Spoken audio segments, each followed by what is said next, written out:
I just started playing chess on chess.com, and every time I finish a game, I like to use their game review to see what I did wrong and if I had any brilliant moves. But if you've ever used chess.com before, then you've probably been met with this paywall.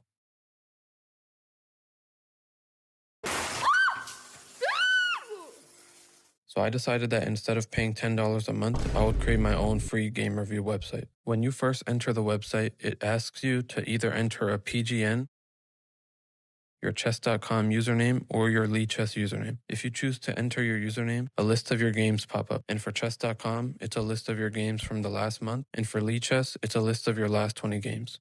Actually, I ended up changing this. So now the chess.com option fetches all of your games, and you can flip through each month, and the Chess option fetches 100 games. And yes, I used Mickey Mouse for this part because I was too lazy to re-record my voice.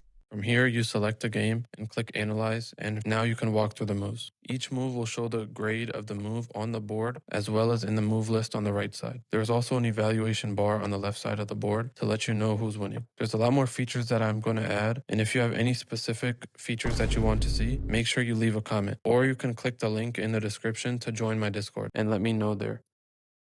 In my Discord, you can report any issues that you have on the website, give ideas for features, keep track of updates, and show off your brilliant moves. Leave a like and subscribe, and go to chessitup.com to analyze your games for free.